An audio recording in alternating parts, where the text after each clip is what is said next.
We're zooming in on $3.5 million because of you making a difference, and thank you very much. And we do want to announce we have another Time is Ticking Golden Ticket Prize. This is sponsored by Eversource. Now, $250 goes to the nonprofit drawn from all the organizations that received a donation between 2 and 4 p.m. And the winner is the New Hampshire Teen Institute. Yay. So congratulations. All right. Remember how we were talking about the other organizational matches that were out there? You jump on the website, you go to menu, go to matches. We started only at 3 o'clock right? with 400. Yeah. We're down to 265,000. So we're at a great burn rate, but we still have 45 more minutes. Get out there and get that spending, match those dollars. That means $265,000 are still available to match the money you donate. So go to the website, click on menu, and click down to the organizational matches, and you will be able to contribute, and your money will be doubled. That's right. And one of the recipients could be our next guest. Yeah. John Burns. He's the director of SOS Recovery Community Organization with locations in Dover, Hampton, and Rochester, offering peer recovery support services. And John, thank you so much for joining us. Tell us a little bit more about SOS and what you do out for these folks. Thanks, and thanks for having me. It's an honor to be here. So SOS is a peer-based recovery community organization. We have 3 peer recovery centers. We're a non-clinical program that provides support for people struggling with substance use disorder. And our centers are in Hampton, New Hampshire, Rochester, New Hampshire, as well as Dover, New Hampshire. And through those centers, we offer a variety of services. Obviously, with COVID, we shifted digitally. So we run about 7 meetings digitally every day, from 7 a.m. till about 11 p.m. for individuals to receive mutual aid through Zoom.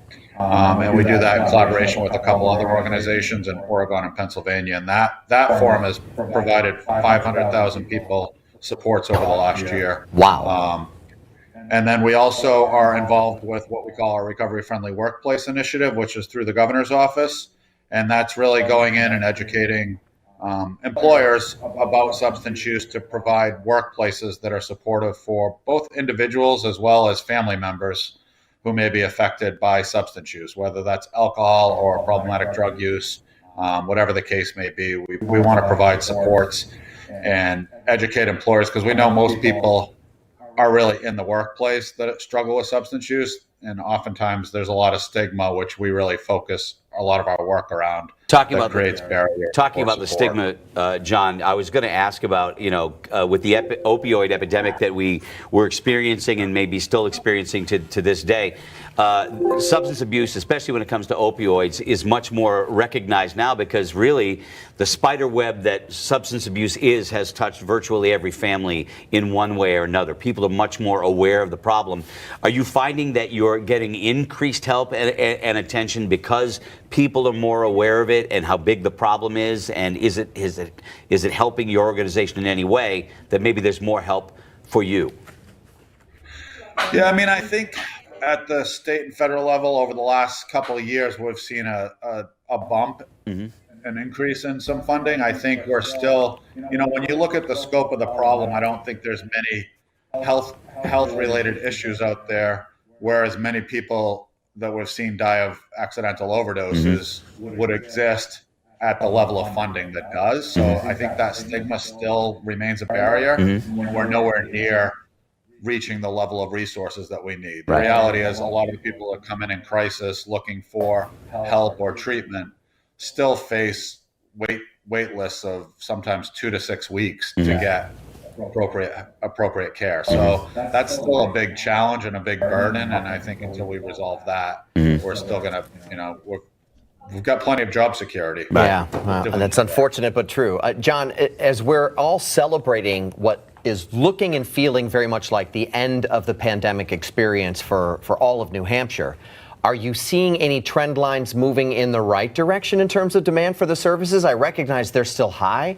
Are they dropping off, or is this just one of these realities that we need to make sure that we embrace no matter what our circumstance externally?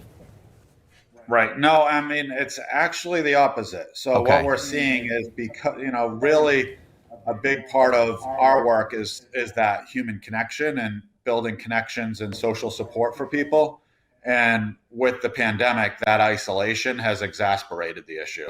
So particularly, I mean, when you look at, the liquor stores have seen record sales of alcohol.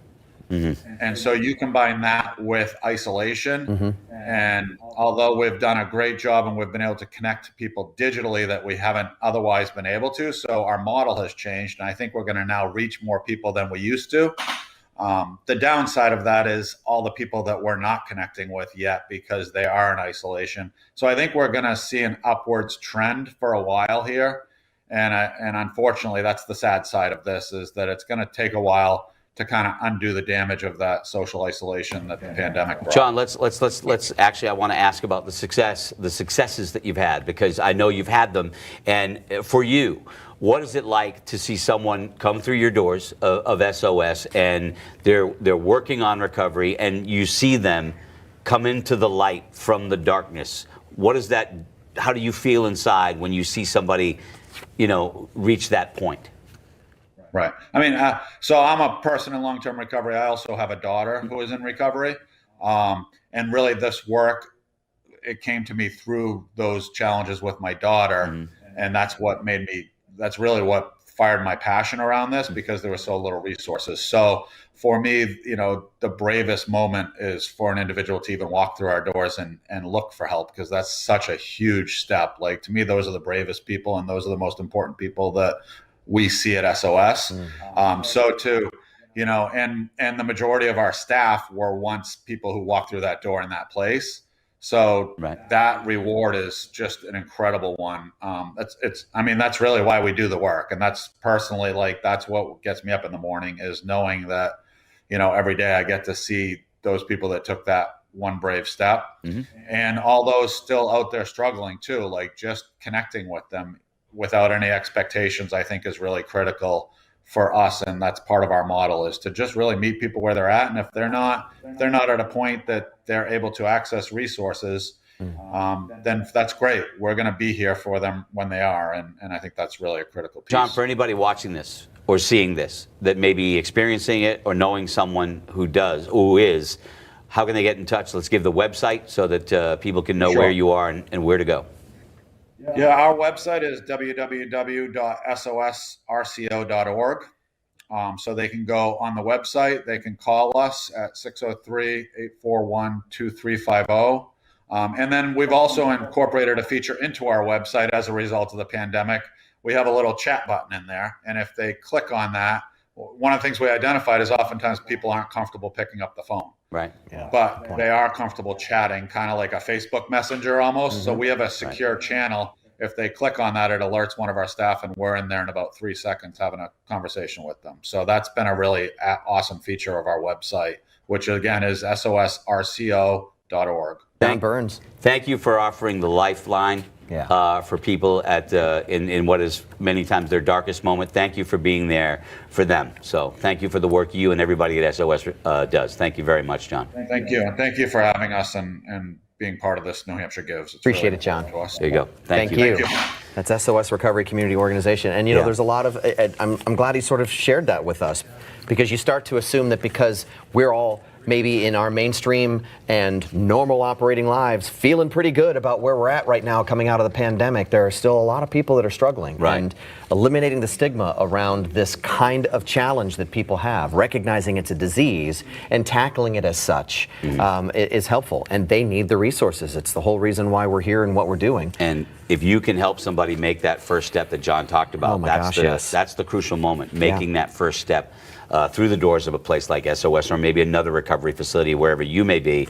Try to do your best to get them in that direction if you can. A worthy place to park some of those dollars.